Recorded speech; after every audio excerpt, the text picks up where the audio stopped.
আজ বানাবো চিকেনের একটি স্পেশাল রেসিপি। বেশিরভাগ বাড়িতেই সানডে মানে চিকেন মাটন এগুলো হবে, কিন্তু একঘেয়ে চিকেন রান্না খেয়ে খেয়ে অনেক সময় বোর লাগে। মনে হয় নতুন একটু কিছু করি। শীতকালে ধনেপাতা দারুণ পাওয়া যায়, তার স্বাদ গন্ধ অসাধারণ। তাহলে ধনেপাতা বাটা দিয়ে একটি রেসিপি আপনাদের সামনে করে দেখাচ্ছি, যেটি একদম স্পেশাল এবং ইউনিক। দেখুন কিভাবে করব। প্রথমেই লাগবে চিকেন ভালো করে ধুয়ে নেওয়া, ধনেপাতা রসুন বাটা, আর লাগবে টমেটো পিউরি। ধনেপাতা বাটাটি মাংসের মধ্যে দিয়ে দেবো। এছাড়াও দেব মেথি পাউডার, লাল লঙ্কার পাউডার, নুন, জিরে গুঁড়ো আর খানিকটা দই। এই সবগুলো মিশ্রণকে একসঙ্গে ভালো করে ম্যারিনেট করে এটা বেশ কিছুক্ষণ, মিনিমাম আধ ঘন্টা রেখে দেবেন, আরও বেশি রাখলে ভালো। পাত্রে বেশ খানিকটা ঘি নেবেন, একটু বেশি করে নেবেন, তার কারণ চিকেনগুলো ওর মধ্যে ভাজা হবে। সব কটি চিকেন দিয়ে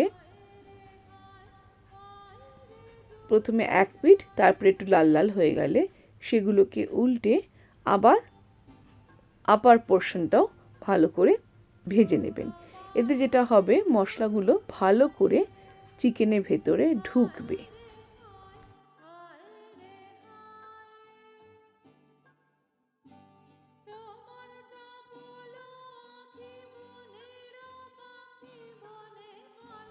এগুলো কিন্তু গ্যাস একদম লো করে ভাজবেন। এরপর একে একে এগুলোকে সরিয়ে দেবেন এবং নিচে যে অংশটা বাকি থাকবে, একটু মশলা মাখানো ঘি অংশটুকু, ওটুকু তুলে আলাদা করে রেখে দেবেন, ঝোল তৈরি হবে। এরপর আদা পেঁয়াজ রসুন বাটা, তার মধ্যে ধনে জিরে গুঁড়ো, হলুদ গুঁড়ো, নুন দিয়ে ভালো করে মিক্সড করে তারপরে অন্য আরেকটি পাত্রে ঘি দিয়ে এটিকে ভালো করে নাড়াচাড়া করে তার মধ্যে আস্ত রসুন এবং টমেটো পিউরি দিয়ে ভালো করে নাড়াচাড়া করে নেবেন। এরপর আমি আগের থেকে আলু ভেজে রেখেছিলাম, সেগুলোকে এই সময় এসে মিশিয়ে ভালো করে নাড়াচাড়া করে নেব। আলুটা অপশনাল।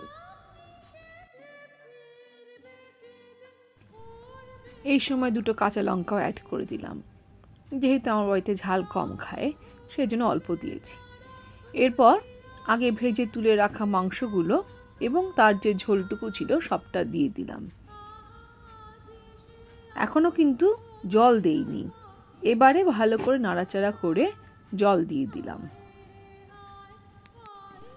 জল ভালো করে ফুটলে গুঁড়ো গরম মশলা উপর থেকে দিয়ে দিলাম, আর দিলাম ধনেপাতা কুচি। এরপর ভালো করে ফুটে গেলে একেবারে রেডি হয়ে গেল আজকের রান্না।